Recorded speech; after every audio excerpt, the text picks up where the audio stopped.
Hey, what's up, guys? Welcome to episode 9 of the Burnley career mode as we take on Manchester City in the first game of today's episode.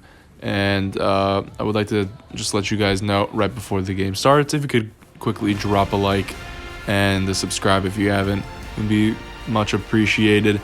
And thank you for the support on these recent videos. And yeah, let's get right into it. And yeah, we're taking on Manchester City, a team that we beat the last time we played them, but off practically kickoff they sent through Sergio Aguero, and Aguero takes a good touch forwards, plays it into Rodri, and Rodri blasts it into the near post, and Nick Pope has been beaten that early into the game. It's a shame that we lost the clean sheet inside 10 minutes like that, but we would look to rebound as we kick it off and hopefully get another one back and try to save us from falling to Manchester City. But right off kickoff, we were playing some good football out of the back. Tarkowski on the ball, plays it into Ben Mee. Ben Mee now, he can find a good ball in for the center back. It's a good run from Ben Mee. Into the striker, and a good ball from Burke. Plays in Max Mason, and Maxi boy. Max Mason scores another goal for us as he equalizes against Manchester City almost instantly off the kickoff. And it looked like it was going to be a good game to play against Manchester City. And yeah, we equalized 1-1 practically right off kickoff. And the score is level as we go into the next chance of the game where Ben Mee plays into John McGinn. And John McGinn will play into Dwight McNeil. Dwight McNeil, he sees Joelinton in the middle, open header, and Ederson with a brilliant save. As off the corner kick, Joelinton would have an opportunity off the header as Ollie Burke from distance would try to volley it, and it would luckily find its way into Joelinton's path. A bit of luck there, but we'll take that any day of the week as we lead against Manchester City 2-1, and Joelinton gets himself yet another goal. This guy is a machine, I'm telling you. And it's 2-1 to Burnley here at Turf Moor. It's a pretty lucky goal, but we'll take that. 17 goals for the season for our Brazilian hitman as Manchester City have an opportunity here, but Ben Mee with a crunching slide tackle, and we'll look to slide tackle here with Max Mason, who turns his man well, plays it into Mavididi, into Ollie Burke. Ollie Burke into Mavididi, just takes it down the line a little bit, waits for the overlapping run from Darnell Furlong, and Darnell will take it all the way to the byline. Joelinton cuts back, and it's a brilliant goal. A brilliant team effort. And Joelinton has his brace, and it's 3-1 to Burnley. For some reason, Manchester City just cannot cope with us this season. The 2 times we've played them, we've been phenomenal against them. I don't know, their defense is just not as strong as it is in real life, as they just can't cope with us. I don't know. And Joelinton gets himself another goal against Manchester City as he gets his 18th for the season, and that would be it for halftime. We lead 3-1 at the break, and yeah, it's a pretty good result so far as we look to extend our winning ways after our Fulham victory, and we'd move into the second half, hopefully keeping that form as Manchester City kick it off. And the first chance of the game falls, or the first chance of the second half falls as we play Joelinton in with Ollie Burke. Joelinton gets his hat trick. What a performance from Joelinton. And again, the Manchester defense is just falling apart. I wish I could fix this, guys. Scoring goals is fun and all, but when it's that easy, it's just kind of why is the center back doing that? Why are they playing him on side? But we breach the defense, and Joelinton gets his hat trick. It just seems like Chelsea and Manchester City in this career mode for some reason are just so poor defensively, as that wouldn't be the end for the goal scoring as Charlie Taylor finds Joelinton, who plays a brilliant ball into Ollie Burke. And again, the high line is just killing Manchester City, and Ollie Burke finishes past Ederson to make it 5-1 against Man City. And yeah, Ollie Burke proving to be a massive bargain for us, as he's been quality since coming in, scoring and assisting in this game. And it'll take until the 90th minute for the game to be over. Well, that's a little obvious. I don't know why I said it like that. But yeah, at the 90th minute, the ref would blow his whistle, and Joelinton would grab the match ball. And yeah, another top top quality performance from Joe Wellington, the Brazilian striker. What a guy we have here. But we'll take on Crystal Palace in the second game of today's episode. I decided not to really rotate the team as we just had a brilliant performance in the last game. And of course, Joe Wellington was going to be the player to watch as he's maybe aiming towards the Premier League top goal scorer position. But he's got a lot of goals to go behind Mo Salah, who we'll see later how many goals he has. But a big game against Crystal Palace. I wasn't entirely confident, even though we had our massive win against Man City. It just seems to be whenever we play a big club like Man City or Chelsea, we just absolutely thrash them. But these are the teams I'm scared of playing.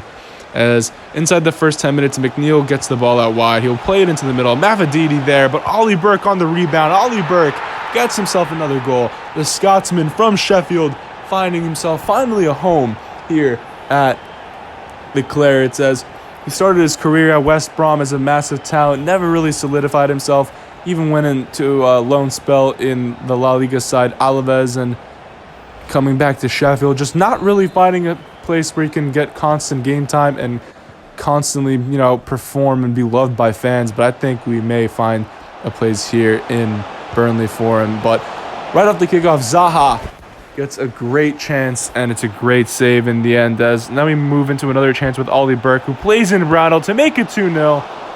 Unfortunately, it's an easy save for Guita to make a save for. And around the 30-minute mark, Ben Cabango is trying to or Darnell Furlong rather is trying to defend on Zaha. Now Ben Cabango tries to win it off Zaha, and I just got frustrated. I could not win the ball off the Crystal Palace defense, so I just tried to take him out there, and unfortunately I gave away a foul. I don't know, is this a penalty? It probably is. I went in pretty hard, but I still feel like I got the ball, but I'm not gonna go out of my way to disagree, because as you can see on the penalty, Nick Pope dives the right way, and we save it, so the penalty does not really matter in the end. As we move into the 40th minute, Crystal Palace still looking dangerous. They play a brilliant ball into Zaha, and he's through 1v1, and Zaha is not going to miss. At this point, he could have a hat trick, but he only has one to show for it, as Crystal Palace equalize, and that'll be it for halftime, as Joe Wellington gets a header right into Guita's hands. Gaita, I don't know. But yeah, we're level 1-1 against Crystal Palace as we look to take them on in the second half and get our lead back in this game. But around the 72nd minute, a great header as well. Look at that. That's a fantastic header. And Zaha was in. And, I mean, what can you do when a player like Zaha is in? He even does an unnecessary little turn and the ball roll to show us, I guess, who's boss. And we trail to Crystal Palace. That's an absolutely absurd goal off the punt. A brilliant header in, and in the 88th minute, we get our last chance of the game. Chris Wood would play a brilliant ball in to Charles Musonda. Can he score to equalize? And the Belgian, who really hasn't cemented himself this season, scores a very important goal for us as Max Mason and the boys celebrate a great, great goal and a great save of the points. But you have to say, as of late, performances really have not been going our way. Other than the Man City win, we've been drawing a lot of games, and if we wish to qualify for Europa League next season, we definitely have to work on our consistency. But a 2-2 draw is how it's going to end. Unfortunately, Zaha's brace will take 2 of the points from us, but all I'm really happy about is that we did not lose this game. A draw in the last minute of the game, I will take that. And yeah, 2-2, and that would be the end of the second game as we move on to the third game of this episode against Newcastle United, the former team of Joe Wellington, as he looked to maybe get revenge on his old teammates who never really gave him the chance. As you can see, the player of the watch for the third straight game is our man Joe Wellington. What a player. And yeah, hopefully we come to St. James's Park and deliver little bit of a revenge blow to Newcastle for the way they treated Joe Wellington. Or I guess Newcastle fans didn't really treat him wrong. It's just a place that obviously did not perform well in. But we'll move on to this game and hopefully turn our draw in the last game into winning ways, as in the first chance of the game fell to Newcastle as Ben Mee tackled Wilson. The ball went right back into Wilson, and he'll score. Just a cheesy goal there as Newcastle take the lead through Callum Wilson. I don't know what really happened there. He tried to deflect the pass, and it just went right to him, and he scores. Nothing I could really do about that. As we try to bounce back off of this, McGinn wins the ball, plays it into Joelinton. Joelinton with an opportunity to play in for Ollie Burke. Ollie Burke into Mavididi. All the space in the world. Can Mavididi score? And of course he can. From that position, he was always going to score. Mavididi equalizes for us. And we go right back level on terms with Newcastle 1-1. As we look to win this game, hopefully get the 3 points in the bag. It's a good step towards that. And it's a good run from Mavididi. I honestly really liked him, although he's not really had the goals to show for it so far. Mavididi's been a great signing for us, storming down that wing. Already went up an overall this season. And yeah, hopefully we can make Mavididi a Burnley legend here, as I maybe look to move into more of a central role towards the latter stage of this career, obviously. When Chris Wood eventually leaves or maybe just retires, I'll look to put him in there. But as you can see, third goal of the league season for Mavididi. Not bad since coming in from January. But in the last couple of minutes of the half, Dwight McNeil plays into Joelinton now. Joelinton has an opportunity to maybe slide in. Ollie Burke slid in, and it's a brilliant finish. And it's 2-1 on the stroke of halftime. I don't even know if that's... I don't know if that even made sense. But, yeah, right on halftime. On the stroke of halftime. On the strike of halftime? I don't know. I don't even know what I'm saying. That sounds like something. I don't even know what I'm saying anymore. But, yeah, we score. And Ollie Burke will take the credit for the lead, obviously, as he's the one that kicked it in. I'm saying random things right now. I'm rambling. We took the lead. It's 2-1. And we'll go into the halftime with the lead. There you go. Short, simple, sweet. Going in with the lead. And, the Scotsman will celebrate his 4th or 5th goal of the season. And, here we go. As we finish the half, 2-1 up, we'll look to maybe hold this lead and secure the 3 points in the bag. As Ollie Burke walks off with the credit to equalizing for us. I don't know why I left in... it's really annoying when I do this. I leave in such a large portion of just nothing. But yeah, we'll go into the second half as we look to hold on to this lead. And here we go. As we play it around the back through kickoff. And now Jonjo Shelvey in the 60th minute has an opportunity here.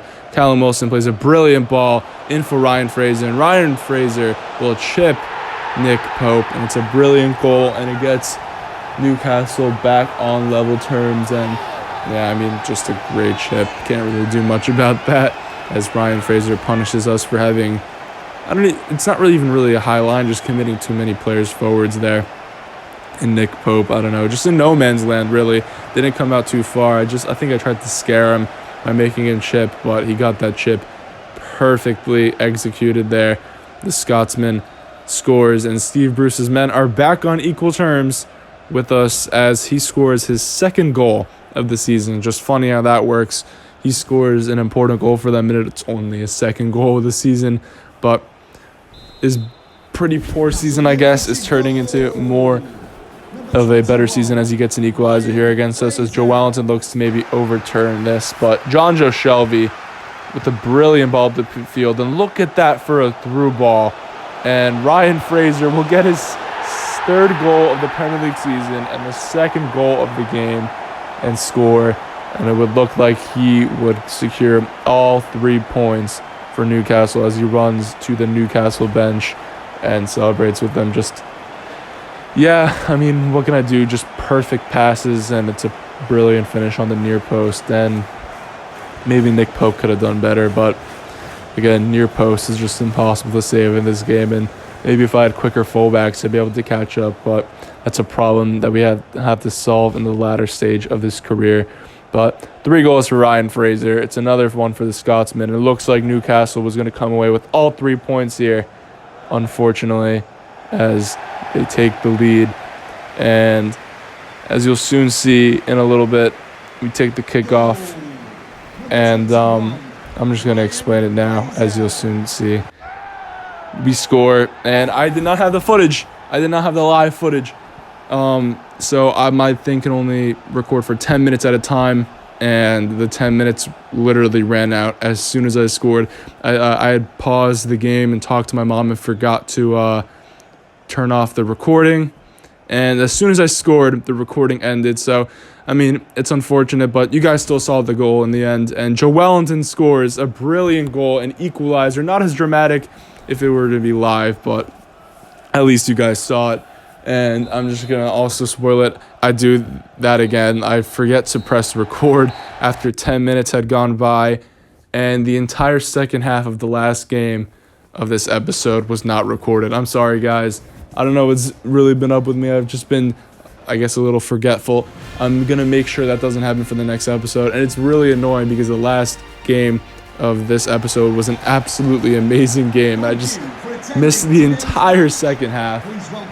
It's just so frustrating. I'm really upset with myself. And there's just no way I can get the recording.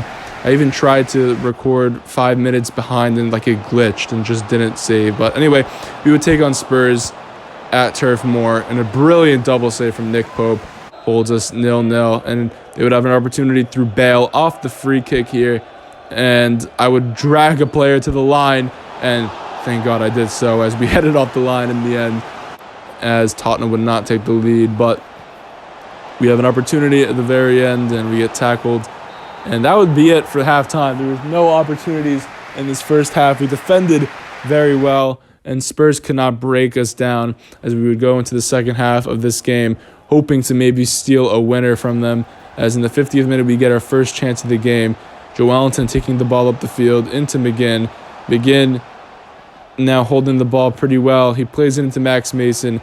Max Mason into Mavididi. Mavididi just holding the ball, making sure we get the appropriate runs being made. Mavididi into Joe Wellington. Joe Wellington takes a touch, not forcing it, not rushing it anywhere. Play it back into Max Mason, maybe, who will make a run inside. Max Mason will hold the ball off a little bit as he turns his man, turns back into Joe Wellington. Joe Wellington to Mavididi, brilliant ball, and Joe Wellington completely shanks that. Imagine Joe Wellington volley that into the top left corner. For sure would have been the goal of the season. I don't think there's any doubt about it, but in the end, it sails very high over. But the second chance for us would fall minutes later as Mavididi would be through 1v1 against the goalie Lloris.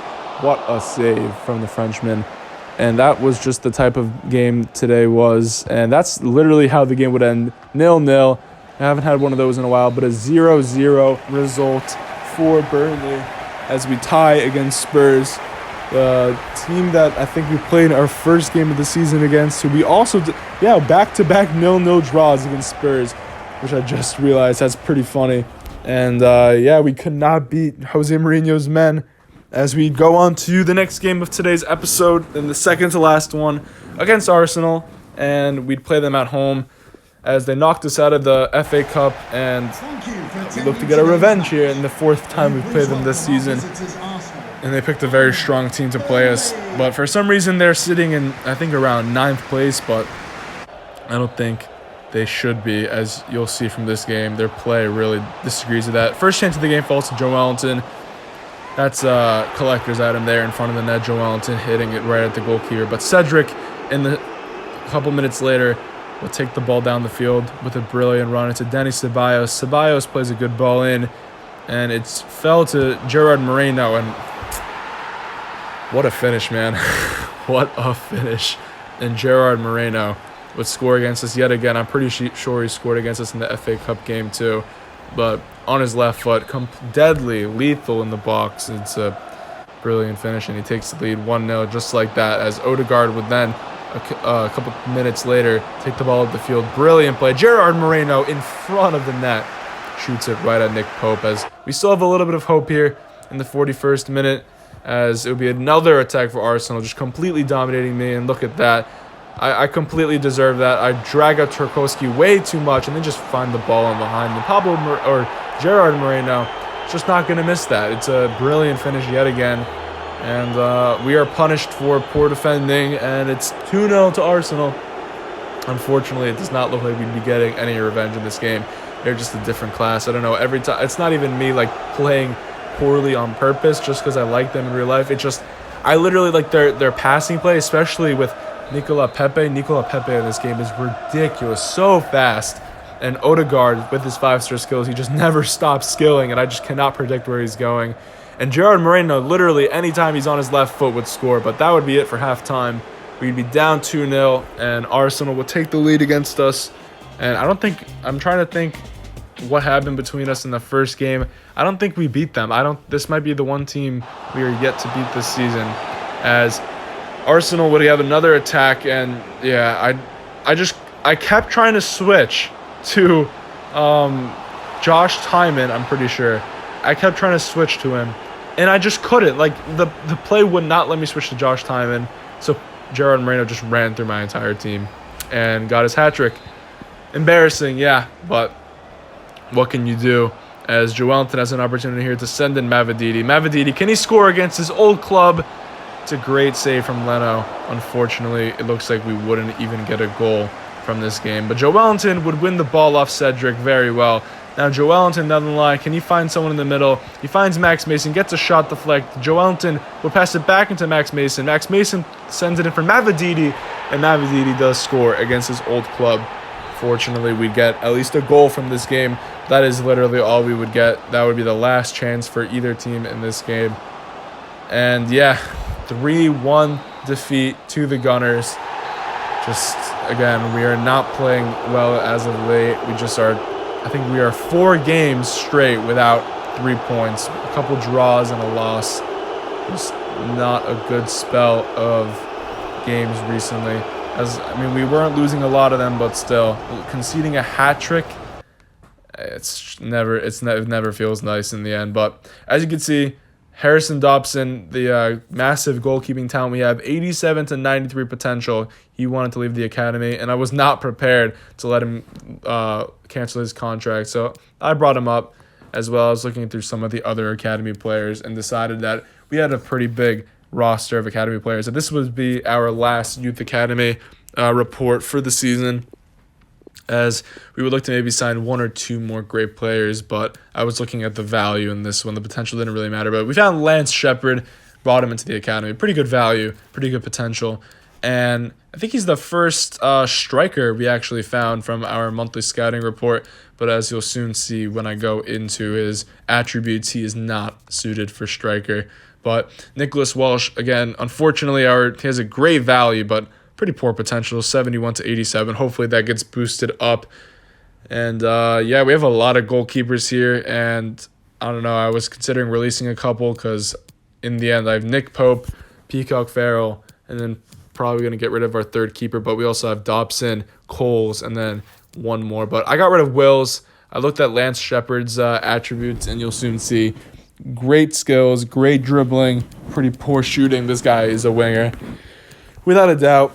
And I put him on the position change, as we would look to maybe use him in the left wing in the future. And yeah, I was looking through other players, considering getting rid of Locke, but decided to keep him. And yeah, just looking through some of the potentials. And Roman Arnold just really wasn't good enough. Looked like a very average player. And I was considering getting rid of Todd too, but kept him anyway. But this would be the last game of the episode.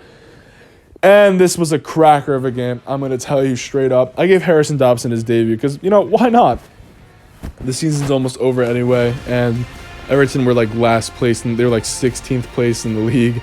So I figured why not? We traveled to Goodison Park. I give the man his debut. And yeah, we'd look to finally get back to winning ways. And I felt really confident in this game. I'm not going to lie. Last time we played Everton, we smashed them. They are doing very poorly this season. I did not feel like this was a game we could even come close to losing. And yeah, right off kickoff, Everton kind of slapped me in the face, as you'll soon see. They hold the ball pretty well. Lucas Digne on the ball, plays it in for Sigurdsson. Sigurdsson plays it around the pitch pretty well. Furlong cannot catch up with Bracalo. Sigurdsson looks to play Wout Weghorst. What a ball in. And at Harrison Dobson's near post. Everton take the lead, and the crowd goes absolutely wild. I don't know if you saw that, but all the Everton fans got up and they were celebrating like they just won the World Cup. But yeah, Wout Weghorst would score the first goal of this game as we would go down a goal. And yeah, a couple minutes later, we'd have a corner kick opportunity as we'd whip it in with Dwight McNeil in for Mavididi. What a header from the Englishman as he gets a goal back, and we equalize against Everton. It's 1-1. Thankfully, we are not going to fall to the Toffees that easily. It's a great header. Only our second header off a corner of this save. I was thinking there would be a lot more, especially from the likes of Tarkowski and Ben May, but not really many opportunities off corner kicks. But right after that, practically off kickoff again, Wout Weghorst turns his man, and it's 2-1 to Everton, and Weghorst has a brace against me, and Harrison Dobson's debut just gets worse and worse as Everton look to maybe get important points for them to survive in this division, as crazy as it sounds. They're not doing well at all. I think they're 16th place in the league as they look to get another goal, but Ben Mee makes a great challenge, and off this, you just know what's going to happen. We're not even halfway across the field, but you already know what's going to happen. McGinn plays a brilliant ball into Ollie Burke. Ollie Burke with a great finish past the keeper. We are the counter-attacking kings. As soon as we win the ball in the defense, it looks like we're just going to score every time. We thrive off the counterattack, and we get another goal through Ollie Burke. What an episode he's had, honestly. If it wasn't for Joe Wellington's hat trick, maybe it looks like he'd be on course to getting a Player of the Episode award. But it's a great finish from a 68 rated player. What a finish. 5 goals in the league. Maybe finding himself a home here at Burnley. But yeah, it was 2-2, and we'd go in at halftime. And as I was telling you before, I did not get this entire game in the recording. This wasn't even me talking to my mom or anything. I just literally forgot to press stop record and start record at halftime. So I'm not going to get much further than like the 60th minute, which is a shame because this game was an absolutely insane match in the end. But Joe Wellington would be through on goal, practically off kickoff, and he would not miss that. And he would make it 3-2. What a finish from Joe Wellington, the Brazilian. It's 3-2 to Burnley.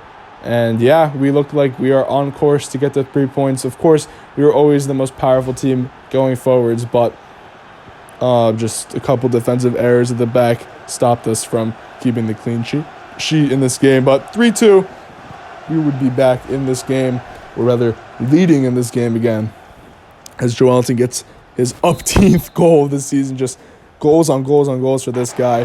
And in the 55th minute, Max Mason would play it into Joe Wellington. Joe Wellington out to Dwight McNeil. McNeil sees the run from Burke, and it's a brace from Burke as we make it 4-2. And this would be the last highlight of the game. Unfortunately, I'm sorry, guys. I wish I got this entire game in the recording because there were some absolutely amazing goals. But Burke gets himself another goal in this season, as I think I want him and Joe Wellington to finish the rest of the season up top together. They've been absolutely lethal next to each other. But yeah, that's really going to be it for this game, as you'll soon see. We'll skip right past it. And the score ended, if you can read that, 7-3. Joe Wellington had a hat trick. So did Wout Weghorst, actually, which is pretty funny. So Joe Wellington had 2 hat tricks. Max Mason had a brace. McGinn had a volley. Just so many amazing goals in that game. It seemed like every time we shot, we scored. But unfortunately, I did not get the entire game. I'm sorry, guys, but that'll make it. That'll be all for this episode. I hope you enjoyed it. I'm not going to make these mistakes anymore, I promise. Or I can't really promise, but I'll try my best. Sorry for the lack of footage in this episode, but I hope you guys all have a great day. Like if you haven't, and yeah, have a good rest of your day. And I'll try. I know I say this every episode now for the last couple of days, but I'm going to try to get an episode right after this one because I'm already done with all my homework. But I'm talking too much. Enjoy the rest of your day. Goodbye, guys.